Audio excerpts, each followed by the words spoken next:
Firman Tuhan ini banyak terjadi dan dialami oleh anak-anak Tuhan masa kini. Mengapa kehidupan kekristenan kita kerap kali tidak mengalami mujizat demi mujizat kembali? Dan apa yang menjadi hambatan-hambatan itu supaya kita menjadi orang Kristen ini tidak statis, tidak hanya begitu-begitu saja. Dan akhirnya menyebabkan kita punya perasaan itu bosan, saudara. Banyak orang Kristen tidak dapat stabil dan naik terus. Mengapa? Karena tidak ada perkembangan terus. Padahal firman Tuhan berkata, tiap pagi baru, tiap pagi baru. Jadi kehidupan kekristenan itu selalu mengalami perkembangan. Karena firman Tuhan itu hidup. Maka dari itu, firman Tuhan pada hari ini memperingatkan kepada kita di dalam Lukas pasal 4 ayat 16. Yesus datang ke Nazaret, tempat ia dibesarkan. Dan menurut kebiasaannya pada hari Sabat ia masuk ke rumah ibadat. Lalu berdiri hendak membaca dari Alkitab. Kepadanya diberikan kitab Nabi Yesaya dan setelah dibukanya ia menemukan nas di mana ada tertulis, Roh Tuhan ada padaku sebab ia telah mengurapi aku untuk menyampaikan kabar baik kepada orang-orang miskin. Dan ia telah mengutus aku untuk memberitakan pembebasan kepada orang-orang tawanan dan penglihatan bagi orang-orang buta, untuk membebaskan orang-orang yang tertindas, untuk memberitakan tahun rahmat Tuhan telah datang. Kemudian ia menutup kitab itu memberikan. Pada pagi hari ini, saudara, kita belajar. Pada waktu Tuhan Yesus berkata, hari ini firman yang engkau dengar itu sudah genap. Dan Alkitab mengatakan orang-orang yang mendengar di sini dikatakan di dalam ayat yang ke-22, dan semua orang itu membenarkan dia. Berarti orang-orang di kampung dia, di Nazaret itu, pada waktu mendengar akan perkataan Yesus yang mengatakan bahwa firman Tuhan yang kau dengar pada hari ini sudah genap, mereka semuanya membenarkan. Ya, benar. Karena apa? Karena ada kata-kata yang keluar dari mulut Yesus dengan penuh kuasa. Tetapi setelah mereka membenarkan, setelah mereka mulai kagum, mulai pikirannya menyelidik. Ada yang kenal di kampung itu. Bukankah ini anaknya Yusuf? Mereka sudah mulai mengenal. Mereka mulai tahu siapa Yesus. Dan ternyata dia orang penduduk kampung Nazaret itu. Saudara tahu apa sebabnya orang-orang kampung Nazaret itu tidak mengalami mujizat demi mujizat yang terjadi di tempat lain? Maka Yesus berkata, mau tidak mau engkau akan mengatakan, coba buat mujizat-mujizat yang kami dengar, yang telah kamu lakukan di Kapernaum, di tempat lain. Ini kan kampungmu sendiri. Coba buat supaya orang kampung lihat semuanya. Saudara-saudara, Yesus sendiri pun berkata begitu, saudara. Mengapa? Karena mereka kenal keluarga Yusuf. Mereka tahu Yesus dibesarkan dari kecil. Karena Yesus hidup di kampung itu selama 30 tahun. Jadi mereka tahu tiap hari yang dikerjakan oleh Yesus. Dan Yesus tidak melakukan mujizat selama dia 30 tahun di kampung itu. Mengapa hal itu? Karena dia pada waktu dia kecil sampai 30 tahun. Dia adalah manusia biasa. Mengapa setelah dia keluar, dia dapat melakukan mujizat? Coba kita buka di dalam Lukas pasal yang ke-5, ayat yang ke-17. Pada suatu hari ketika Yesus mengajar, ada beberapa orang Farisi dan ahli Taurat duduk mendengarkannya. Mereka datang dari semua desa di Galilea dan Yudea dan dari Yerusalem. Perhatikan ayat ini saya bacakan dan ini tanam dalam hati dan kepikiran saudara. Kuasa Tuhan menyertai siapa? Yesus. Sehingga Yesus dapat menyembuhkan orang sakit. Kuasa Tuhan menyertai Yesus sehingga Yesus dapat menyembuhkan orang sakit. Ini harus engkau terapkan di dalam hati dan kepikiran saudara. Firman Tuhan pada pagi hari ini mengingatkan kepada kita bahwa kerap kali kita tidak dapat melakukan mujizat. Kita tidak dapat melakukan segala perkara ajaib yang Allah katakan. Sebab saudara tahu orang itu. Coba contohnya saja.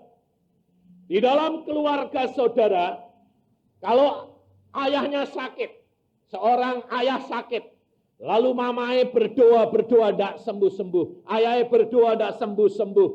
Karena apa? Karena bapaknya ini pikirannya obat terus.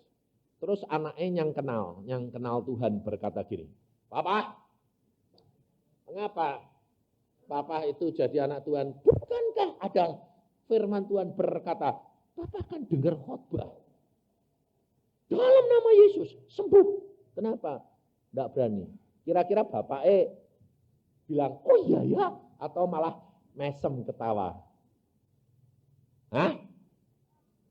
Mesem dah? Mesemnya sebab apa? Itu merupakan teguran atau mesemnya merasa apa? Anak kecil, ngerti apa? Betul enggak? Hah? Lalu ayah itu bakal ngalami mujizat enggak? Enggak bakal. Kenapa? Karena dia membatasi kuasa Allah. Saudara tahu. Saya dari kecil, anak-anak saya didik.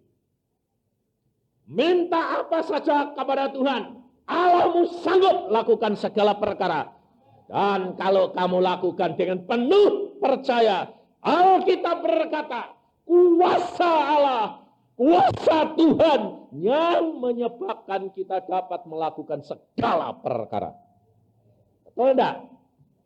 Maka anak-anak saya itu minta apa saja dikasih Tuhan. Saudara-saudara. Kemarin dulu saya dengar anaknya hamba Tuhan, teman saya orang Bandung.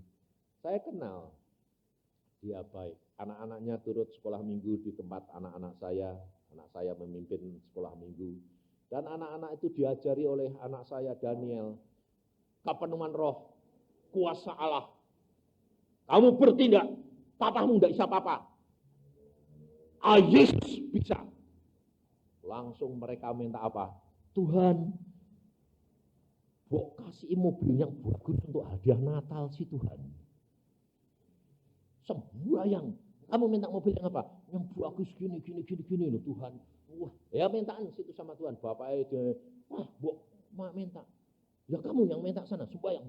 Saudara tahu, beberapa hari kemudian ayahnya ditelepon. Lalu dikatakan apa? Pak, ada hadiah Natal, Pak. Apa? Mobil Accord baru buat Anda. Gak melotot bapaknya. Oh, saudara tahu? Yang sembayang siapa? Anaknya yang kecil. Saudara tahu? Kita itu kerap kali membatasi kuasa Allah. Karena apa? Sudah tahu. Betul lah. Kalau saudara dengar khotbah, sudah tahu. Kalau sedang mengalami penderitaan, ada orang, sus, brur, periksa diri, sudah tahu. Segala perkara kalau kira-kira sudah tahu, bakal ngalami enggak? Enggak, saudara tahu. Maka dari itu pada pagi hari ini Tuhan mengingatkan kepada kita mengapa Tuhan Yesus khusus kembali ke Nazaret. Padahal Tuhan Yesus sudah tahu bahwa kalau dia kembali ke Nazaret tidak bakal dihargai di kampungnya, betul enggak? Kira-kira kalau saudara ini tahu kalau di kampung saudara itu tidak dihargai, saudara kira-kira mau balik enggak? Atau cari tempat yang ada orang mau menghargai atau kembali ke tempat yang tidak dihargai? Ke tempat-tempat yang menghargai, betul enggak? Sebab manusia ini kepengen dihargai. Contohnya gini saja, ada dokter. Dokter ini lulus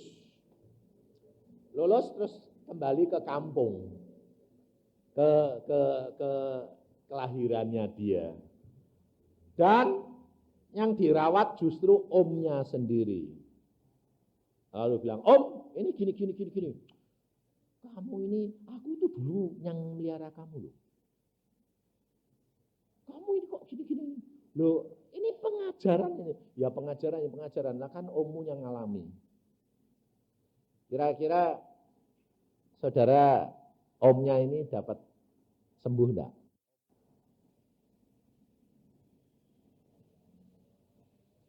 Contoh lagi, ini terjadi di Surabaya. Suaminya dokter, spesialis, istrinya sakit. Kalau suaminya yang ngasih obat, ini loh main obat. Kue itu dek ngobati orang lain sembuh, dek ngobati aku rak parah sembuh. Wong kue itu dokter goblok.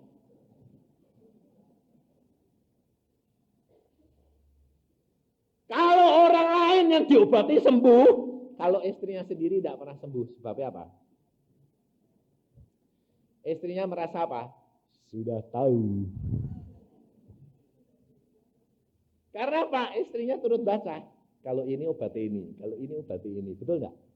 Hah? Sudah tahu.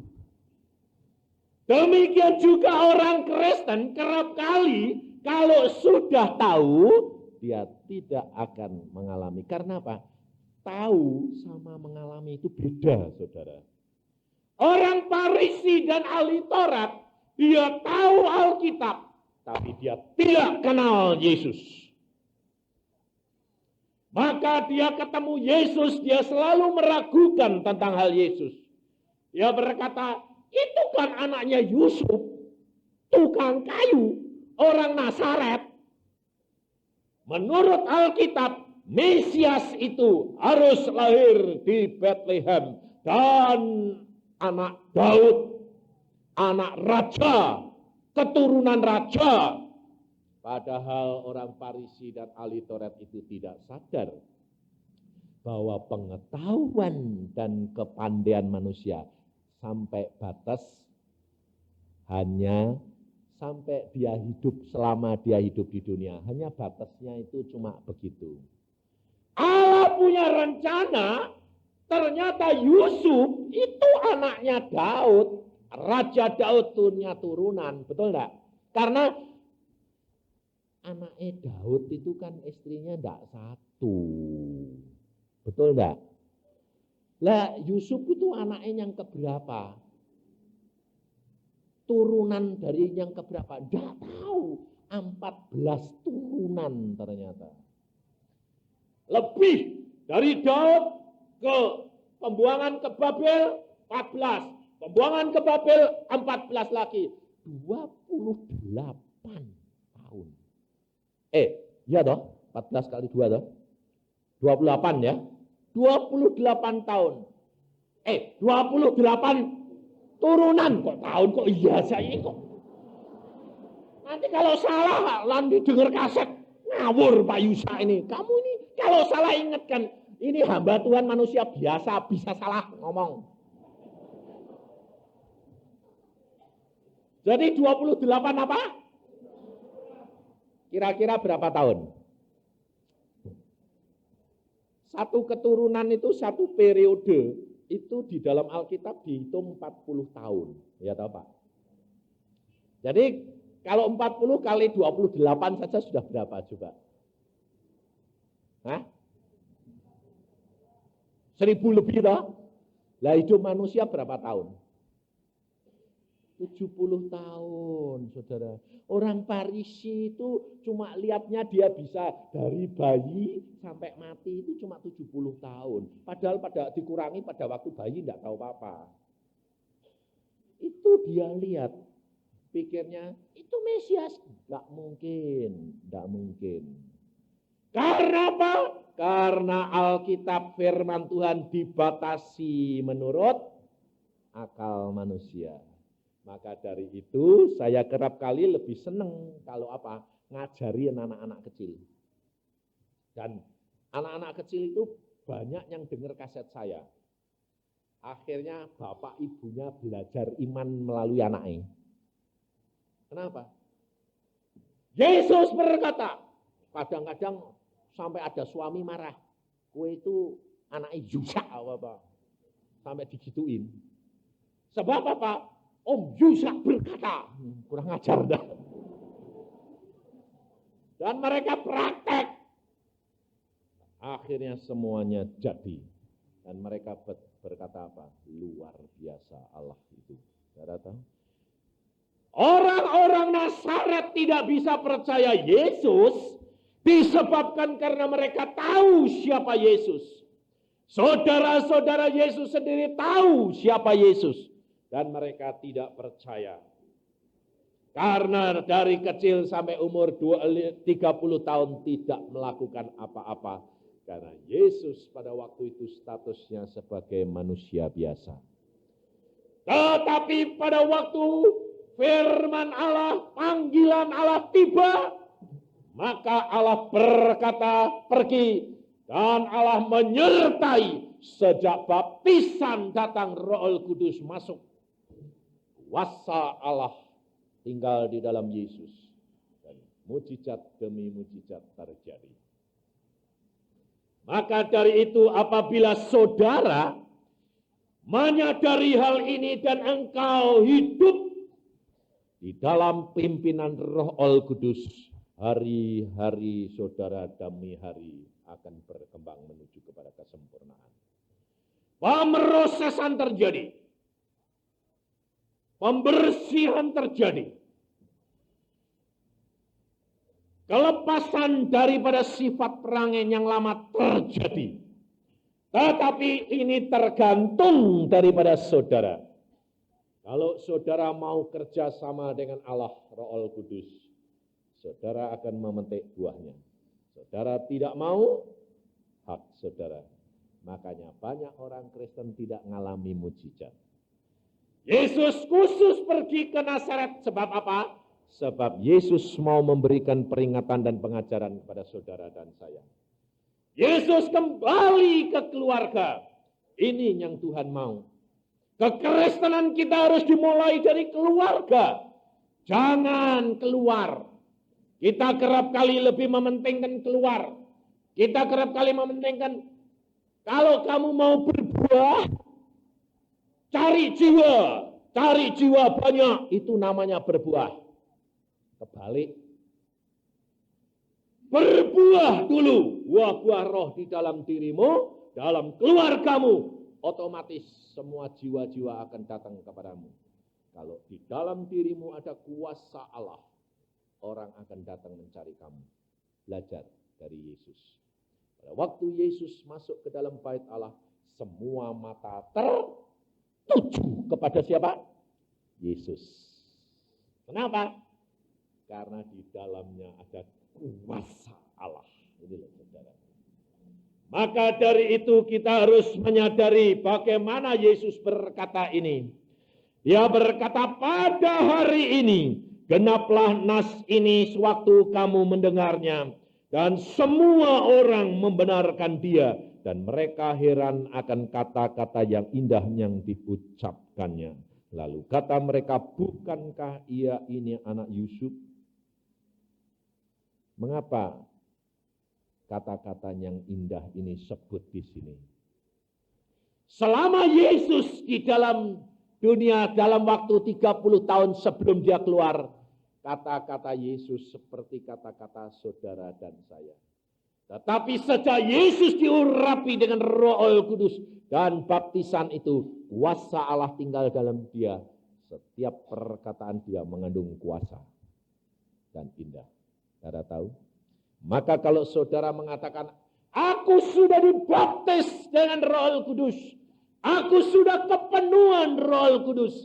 Tapi kalau perkataan saudara tidak pernah berubah, diragukan kepenuhan roh saudara. Kita harus membuktikan bahwa perkataan yang keluar dari mulut kita berubah. Manis dan ada kuasa. Dan ini membutuhkan proses. Tidak dapat terjadi sekaligus. Tetapi membutuhkan proses. Diubahkan.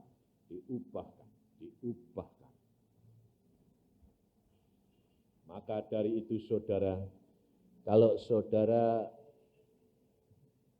mengenal orang-orang zaman sekarang yang baru-baru ini, di mana presenter ada persekutuan banyak, sedikit-sedikit, haleluya, sedikit-sedikit, haleluya.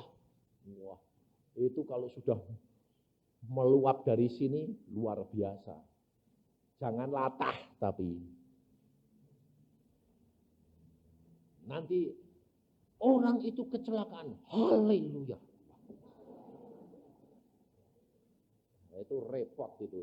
Kalau yang kecelakaan dia sendiri harusnya bilang haleluya, itu betul. Tapi kalau orang lain yang kecelakaan jangan kamu bilang haleluya. Dipisui nanti kamu. Anaknya mati ketabrak mobil, haleluya. Kurang ajar kamu ini. Saya yang kesusahan, kamu haleluya, haleluya. Tapi kalau kamu yang mengalami susah dia bilang haleluya, itu yang saya setuju. Betul itu. Ya toh? Karena Alkitab berkata, puji Tuhan. Makanya waktu saya di Bali ada seorang itu yang kaya raya, dia mengalami musibah. Musibahnya apa? Dia ini beli tanah. Lalu ini digali, dibuat apa itu? Dibuat tambak udang digali. Udah jadi, saudara tahu, orang-orang tetangganya itu iri. Karena apa? Karena tanah dia ditinggikan, tambaknya itu dibuat tinggi. Nah, jadi tambak yang lain itu kalah tinggi. Orang-orang di dunia ini kan punya kepercayaan. Kalau kalah tinggi, kalah hoki. Betul enggak? Orang-orang dunia kan gitu. Makanya rumah-rumah itu tinggi-tinggian. Kalau totonggone tinggi, dia lebih tinggi. Kenapa? Nanti hokinya jatuh dia. Karena apa? Karena takut kalah hoki. Padahal lebih tinggi, gampang disamber petir.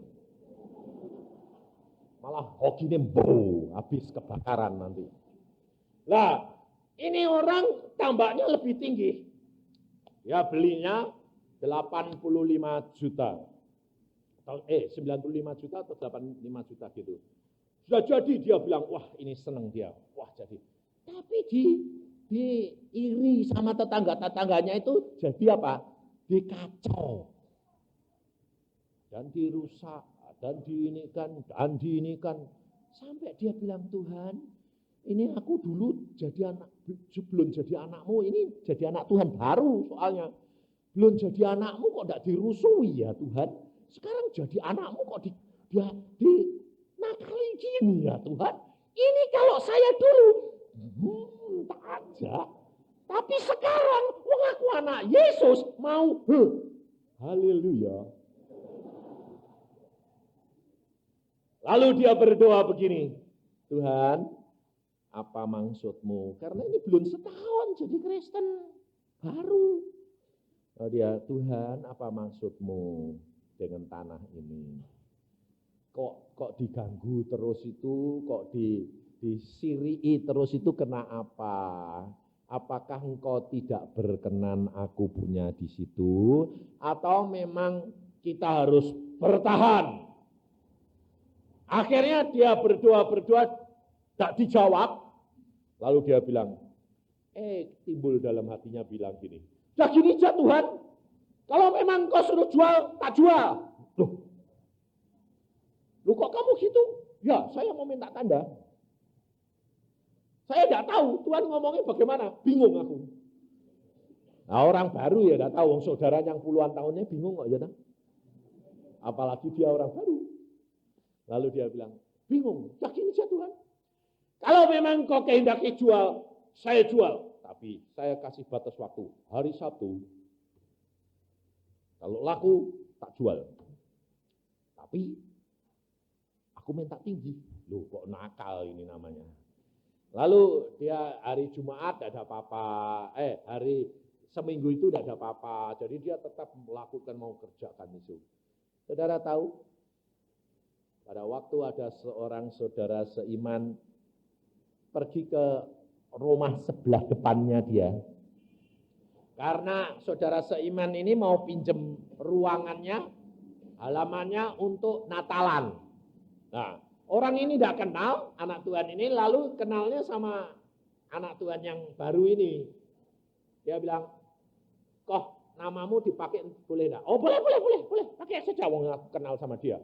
Kenal. Lalu datangnya ke sana itu cuma mengatakan gini, ini loh ada dipanggil sama teman di depan.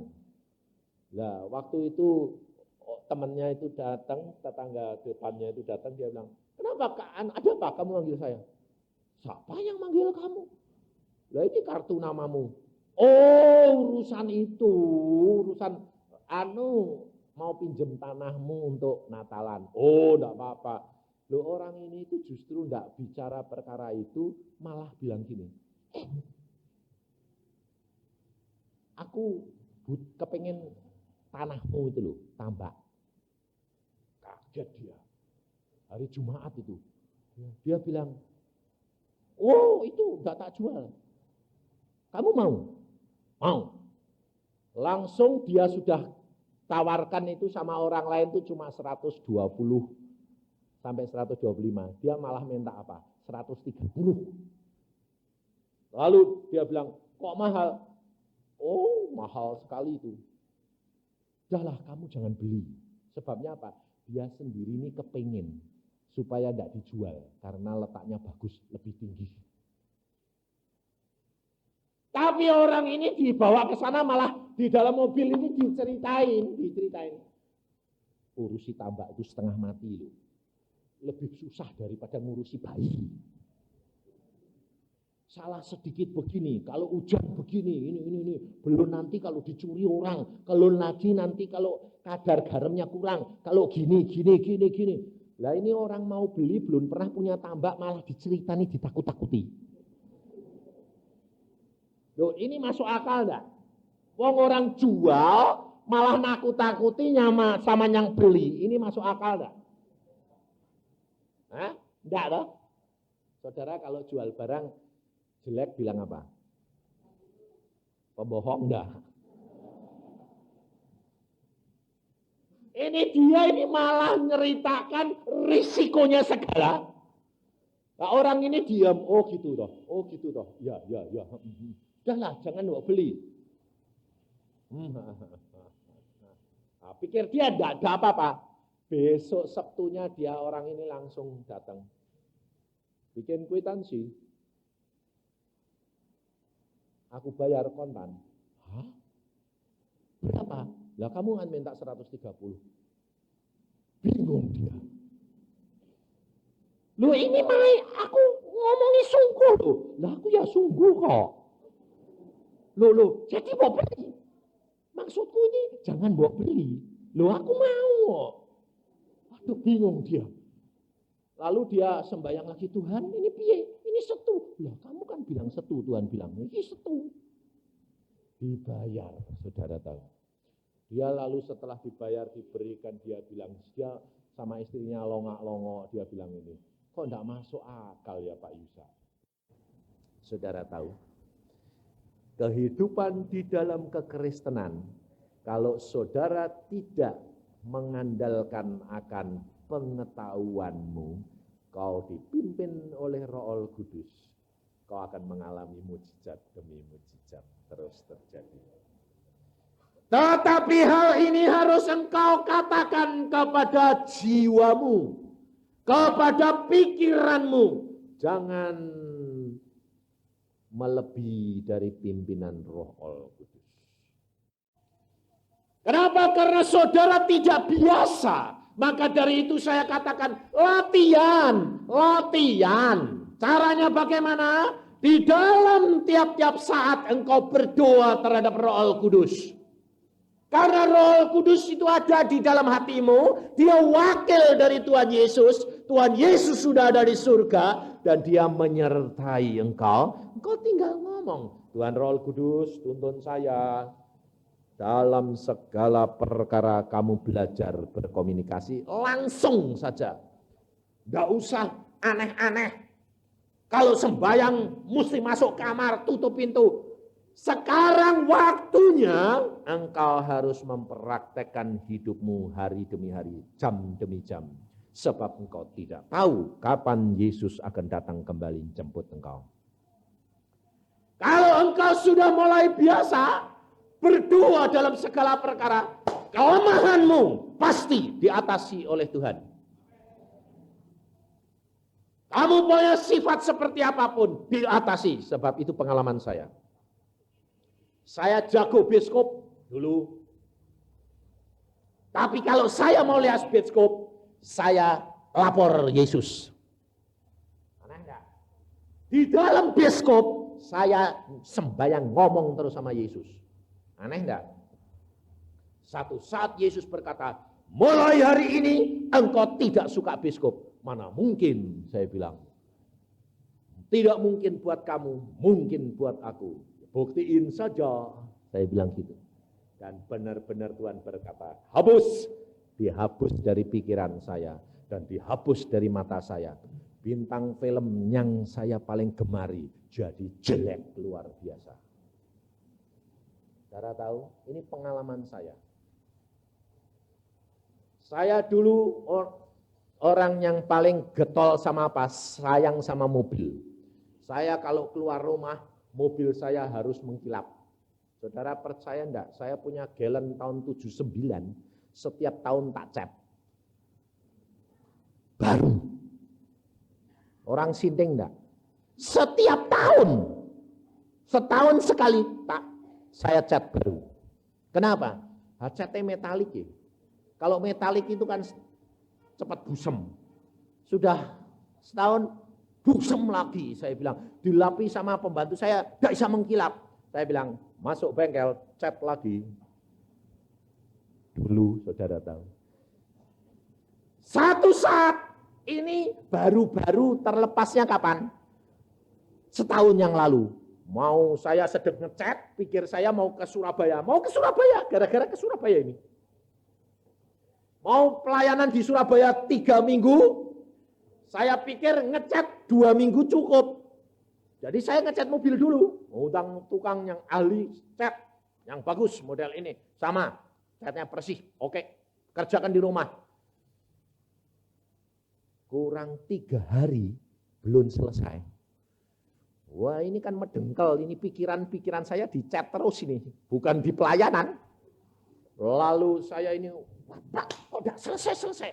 Lah, Bapak kurang ini. Ya, yang bagus kan janjiannya dulu mesti mulus, tidak boleh gelubang sedikit pun. Apa terjadi? Saya sedang kontrol gitu, Tuhan ngomong sama saya. Saya ngomong terus sama Tuhan. Tuhan, aku ajari ngontrol ini yang bagus ini. Berkati orang yang kerja itu. Tuhan berkata, Yusa, kaget aku. Nah, apa sih Tuhan kok mau panggil ini? Ada apa? Aku minum. Iketan apa? Loh, kalau punya mobil bagus, mengkilap, kan seneng. Engkau kan ya seneng deh aku mengkilap. Saya bilang. Iketan, berhala. Waduh, berhala. Langsung saya masuk kamar, saya sembahyang Tuhan. Kenapa? Itu ikatan. Mulai hari ini, engkau terlepas dari ikatan mobil itu. Hah? Tidak sadar saudara kalau hobi itu satu ikatan. Lalu Tuhan ingatkan, berapa hari lagi kamu mau pergi ke Surabaya pelayanan 3 minggu? 2 hari, saya bilang. Mengapa kamu tidak doa puasa dan siap? Iya, karena sibuk mobilku tidak selesai-selesai. Lalu apa saya bilang? Lah engkau sih Tuhan tidak tolong tukang ngecat supaya cepat. Kurang ajar enggak? Saudara juga gitu toh, suka nyalain orang toh. Dan apa terjadi saudara? Yesus berkata, kalau engkau mengasihi mobilmu, engkau tidak tak ganti mobil. Wah, lah aku ya bilang, enggak, ngasih engkau, saya bilang, ngasih engkau. Nah, sebab sudah dijanji mau diganti mobil, jadi saya bilang, ngasih engkau. Saudara tahu apa terjadi? Saya ini orang yang keras hati. Tuhan berkata, karena engkau terikat, engkau tidak dapat menyenangkan hatiku.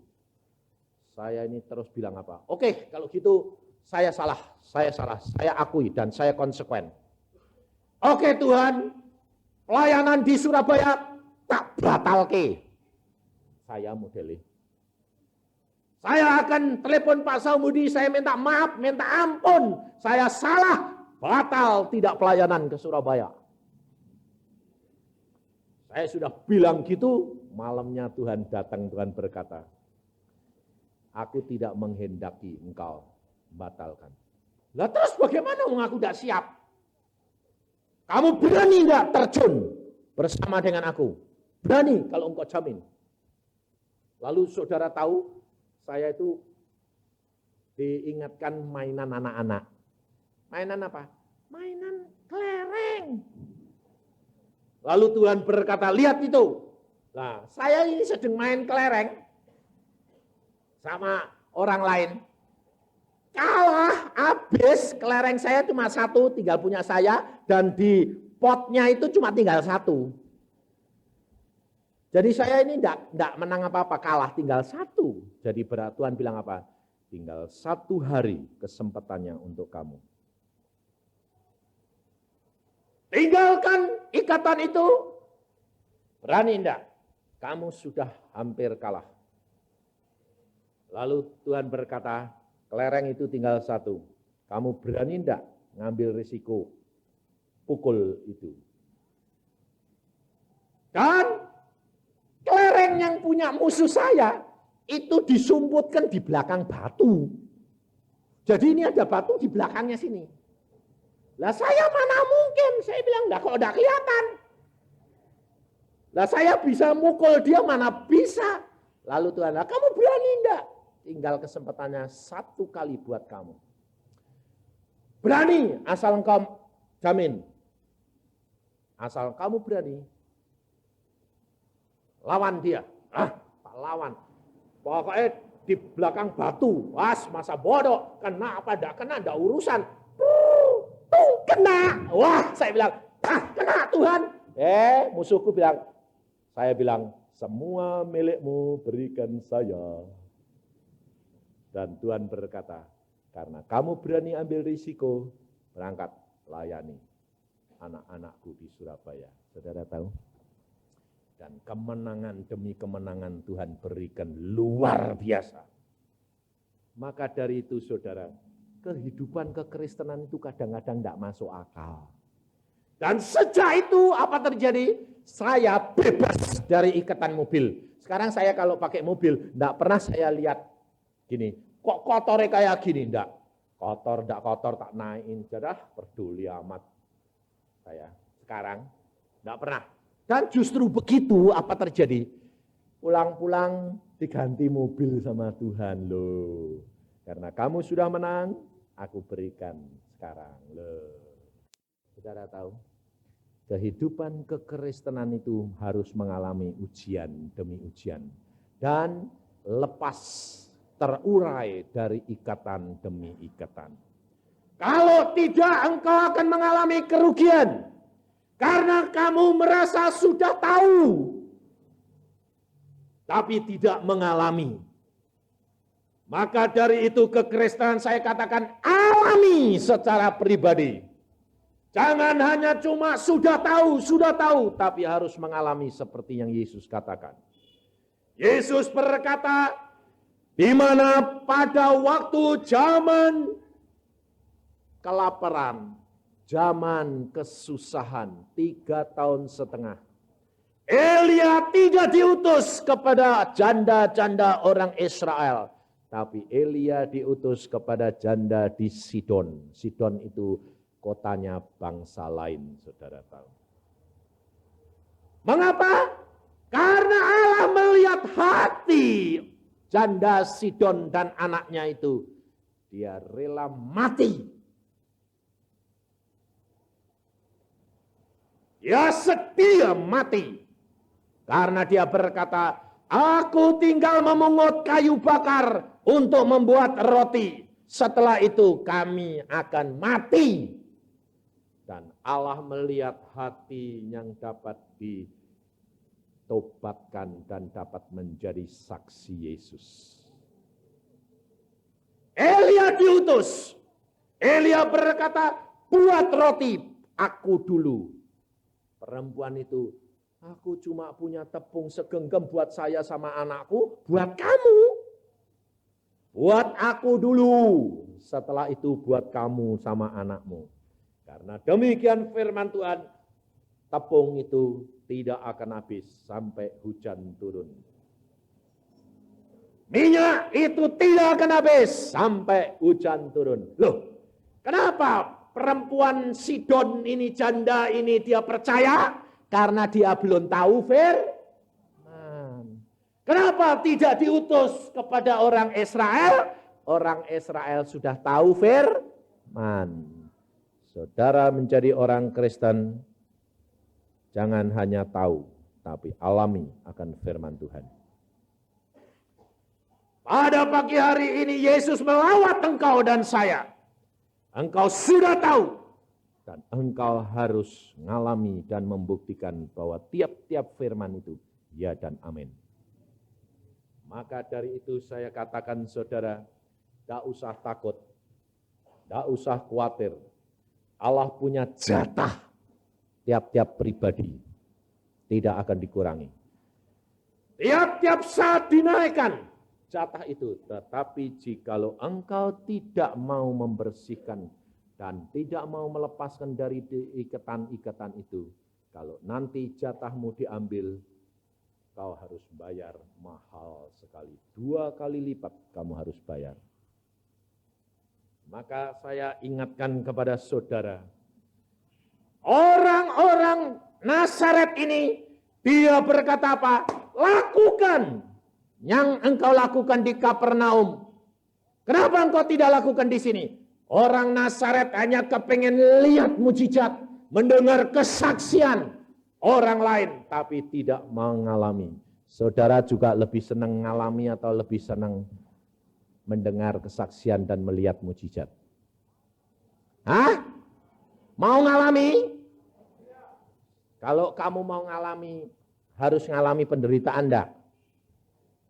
Contohnya, sakit sembuh, Sakit dulu enggak? Mau ngalami mujizat bangkit dari orang mati?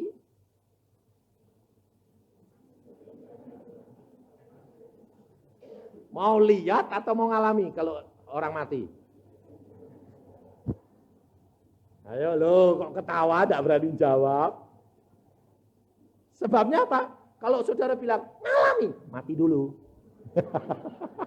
Takut mati. Kalau saya bilang apa? Ngalami Tuhan. Kamu berani ngalami? Ngalami. Dan Tuhan berkata, alami. Dan memang saya ngalami mati. Oh, orang mati kok enak ya, Tuhan cuma keluar tuh. Gitu. Oh gitu. Lalu saya bilang, puji Tuhan, aku akan ketemu engkau. Yesus berkata, belum waktunya, tugasmu belum selesai, masuk lagi, letak masuk. Oke. Oh, jadi orang mati itu enak. Makanya sekarang saya bisa katakan kepada saudara, pada istri saya, anak-anak saya, jangan takut mati. Mati itu enak, cuma keluar. Makanya saya itu orangnya enggak takut, saudara. Kenapa? Ngalami. Sakit, tidak takut, ngalami loh. Lumpuh total, tidak takut, ngalami loh. Dan mujizat demi mujizat terjadi. Tidak khawatir loh. Mobil mau diganti Tuhan, ditabrakkan, ngalami. Saya bilang, puji Tuhan, bonyok mobilku. Ngalami, setelah selesai habis 1,5 juta, Tuhan bilang, karena kamu mengucap syukur, aku ganti mobil baru lagi. Puji Tuhan. Ngalami. Saudara tahu? Makanya ngomong sih gampang. Tapi kalau suruh ngalami, nanti dulu. Loh, maka dari itu saudara, kekristenan saudara dan saya harus diuji dengan firman Tuhan. Alami sendiri. Maka engkau tidak terombang-ambing. Ada masalah apa? Tidak terombang-ambing. Zaman sekarang, gereja-gereja bingung. Bingung kenapa? Wah, ada pengajaran baru lagi. Masalah tumbang tangan. Tumbang semuanya. Lalu, wah itu benar enggak ya? Setan atau Tuhan? Saya bilang, alami. Alami. Saya sebelum tumbang itu, saya sudah ngalami. Kenapa? Ada orang dari Amerika 2, mampir ke rumah saya. Dia bilang, Pak Yusa, ini hamba Tuhan ini punya karunia aneh. Kalau dia tumbang tangan, kuasa Allah turun. Orangnya tumbang. Tumbang dalam roh. Wah, model betul, saya bilang. Lalu saya bilang, oke. Mulai dari keluarga saya. Wah, saya orangnya model gitu. Istri saya ditumpangi tangan. What? Tampani. Oh, gitu. Anak perempuan saya tumpangi tangan. Oh, gitu. Terus saya bilang sama Tuhan gini, Tuhan, aku yang mau ngalami. Bagaimana sih Tuhan caranya? Nah, Tuhan bilang gini, alami. Terus Tuhan bilang, kosongkan dulu. Kalau kamu tantang dia, enggak bisa, kosongkan. Lalu dia numpangi saya. Gini, jadi ternyata kalau saya itu diam, kosong itu, kuasa itu masuk. Kalau kuasa itu masuk, mempengaruhi keseimbangan kita jadi hilang. Limbung kita, oh gini Tuhan. Saya terus ngomong terus. Lalu Tuhan bilang, kamu enggak akan jatuh karena kamu lebih gede sama dia. Lah bagaimana caranya? Sekarang keluarkan. Dorong dia, tak dorong. Dia orangnya itu enggak megang muka kepala saya. Orangnya saya gini, obah. Tak puter ya Tuhan, tak puter. Ngeng. Nah, kepala saya tak puter gini, ngeng. Dia ya turut. Ngeng. Sampai hamba Tuhan yang antar. Lu kok iso muter-muter, dua-dua muter-muter. Orangnya enggak tahu kalau itu tak puter aku. Lalu Tuhan berkata, sekarang dorong dia. Nanti dia mundur 3 langkah. Dia yang jeblak, bukan kamu. Tak dorong. Sep, dia mundur 3 langkah. Jatuh. Terus orang itu bilang, waduh, yang ada di dalam kamu besar sekali. Saya bilang, enggak, ini cuma hanya saya mau tahu, sebab nanti hamba Tuhan ini kalau enggak tahu bagaimana. Saya bilang, oh baik. Cara tahu. Ada 3 perkara, saudara perhatikan, jangan bingung. Kalau orang itu rebah, dan itu benar-benar dikuasai roh, 1, mesti ada damai, sejahtera, sukacita. Kalau orang itu punya motivasi tidak benar, orang itu pasti dipermalukan. Perhatiin. Yang ketiga, orang itu bisa rebah, tapi dia malah tidak dapat apa-apa, tapi dia malah mengalami kesakitan. Yang ketiga, orang ini ada manifestasi dari kuasa gelap. Jadi kalau orang itu rebah, belum tentu dikuasai roh 100%.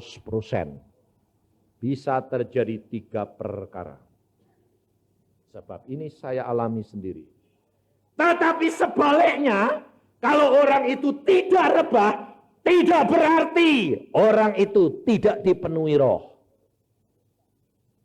Ada juga masalah itu. Orang yang tidak rebah, 1, orang itu kosong sama sekali karena menilai dalam pikirannya, sehingga dia tidak mendapat apa-apa karena diukur menurut akal. Karena itu perkara roh, dia tidak dapat apa-apa. Kedua, orang itu tidak bisa rebah karena yang ada di dalam dia lebih gede daripada urapan orang itu. Yang ketiga, ada penolakan daripada orang itu, juga tidak akan rebah. Saudara tahu?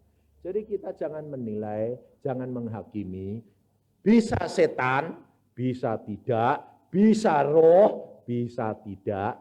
Ini semuanya yang tahu hanya Tuhan dan orang itu pribadi. Jangan menghakimi, jangan menyalahkan. Biarkan terjadi di mana roh Al Kudus bekerja, setan juga turut bekerja. Maka dari itu biarkan semua berkembang. Tuhan berkata, pohon itu dilihat buahnya. Yang berbuah baik, puji Tuhan. Yang tidak berbuah, untuk pelajaran. Jangan menghakimi, biarkan Roh Al Kudus bekerja dengan kebebasan. Pada pagi hari ini saudara, seperti janda itu, yang Tuhan menyediakan roti dan minyak, sekarang anggur dan roti untuk saudara dan saya. Jangan mengatakan, oh ini perjamuan kudus, sudah tahu. Kau tidak akan mengalami apa-apa. Setiap perjamuan, saya mengalami mujizat Tuhan. Kenapa? Sebab saya tidak katakan saya sudah tahu. Tetapi saya katakan, Tuhan terima kasih. Aku boleh makan dan minum darah dan dagingmu. Dagingmu menjadi dagingku. Bersatu sehingga sifat dan perangai dagingku dibersihkan menjadi sifat dan perangai daging Yesus. Darah Yesus boleh aku minum, masuk di dalam darahku, dan jiwaku menjadi jiwanya Yesus. Sehingga jiwa dan perasaanku, pikiran dan perasaannya Yesus. Om saya sendiri sakit jantung. Dokter berkata tidak mungkin sembuh. Apa terjadi? Pada waktu terjadi perjamuan Tuhan berkata, hari ini kamu makan dagingku dan minum darahku. Aku sanggup menyempurnakan tubuhmu. Minum darahnya, dagingnya, apa terjadi? Dia sembuh total. Pergi ke dokter, dia bilang, dokter periksa jantung saya. Wah, kok ajaib. Jantungmu jantung baru, jantungnya Yesus. Saudara tahu, jangan hanya karena engkau tahu, tetapi terima ini karena iman dan percayamu kepada Dia. Amin. Mari kita berdoa.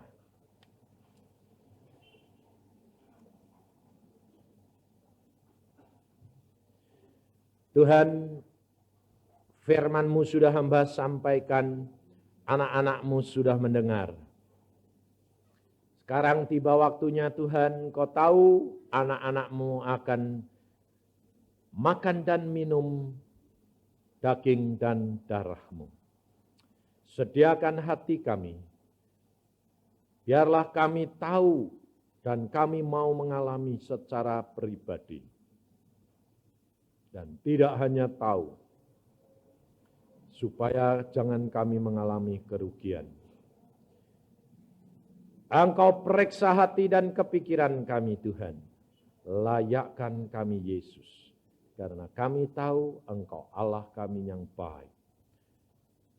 Kami mengucap syukur karena Engkau mau menjadi Allah kami yang mau berkorban untuk kami.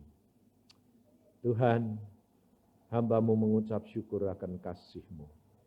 Dan pada saat ini kami boleh menikmati bersama Yesus. Kia karata syakataku.